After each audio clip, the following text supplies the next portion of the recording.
quick checklist that we have. So school A, we're having a look at, really good, because there's friends and sibling going. Oh dear, it's on a main road. Ironically, most of the schools are on main roads, particularly the older ones. It's just around the corner. Bad. There's a support unit on the grounds. Why would we have support unit on the grounds listed in the bad section?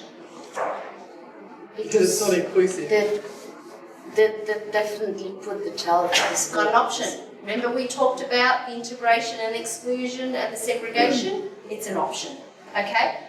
Again, families will contact me and say, we're considering this school, it's really good, Jackie, because it's got this support unit, and although we want to do mainstream, what we know then is that if my child's teacher needs help, they can go and get help from the support unit. No. If you've ever had anything to do with teachers in a mainstream where there's a support unit, there's a clear divide in the lunchroom on you're the teachers that teach over there and we're the teachers that teach here. Okay, so that's definitely not a plus. Sorry? You got memories of that one? I just can't believe it. Yeah.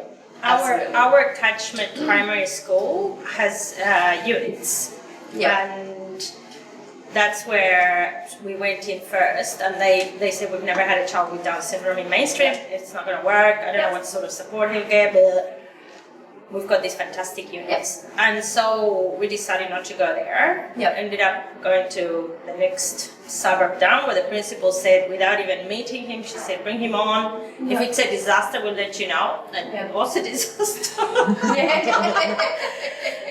But we're there. We're still there, and it's been a success. Absolutely. And Alice and I are living, examples, same thing. My son.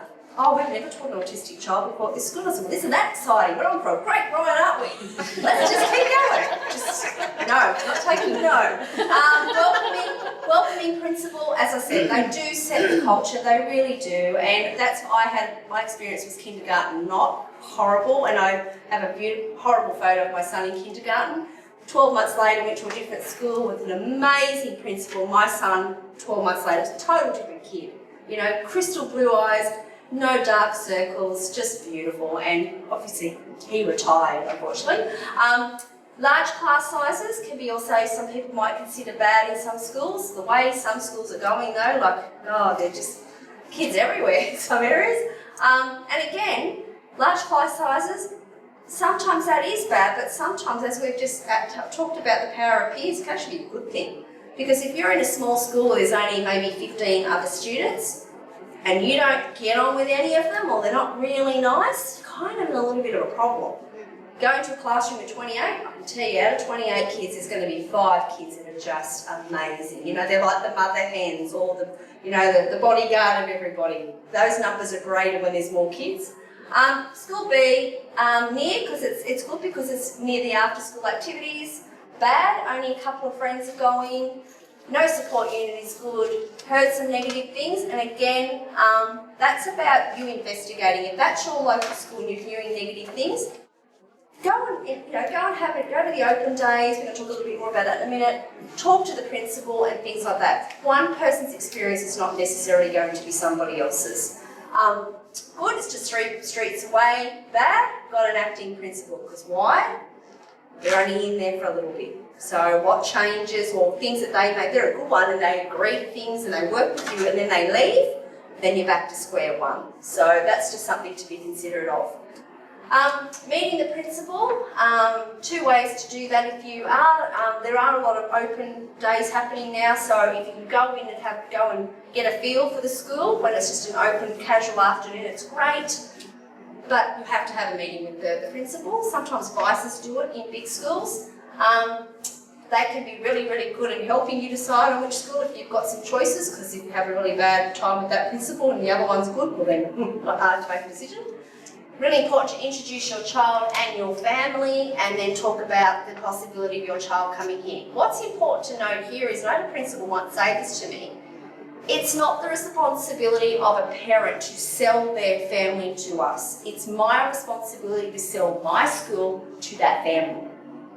And that's something really to acknowledge, okay? They should be, that's their business. If we all run businesses and we have a customer come to us, we're not rude to them, we don't turn them away, do we? Because the customer's always right. Well, that's what this principal is essentially saying to me, you're the customer. you're always right. I'm paid to run this school to make it as successful and attractive for people of my community to want to come here. So that's really important to know. Enrolment, again, enrolment for somebody with disability should not be any different to a child who doesn't have a disability. The process should be exactly the same. I talked about the out of area. So in public schools, you can download applications now very readily because public schools, obviously, it's what it is, and then they go, that's your area.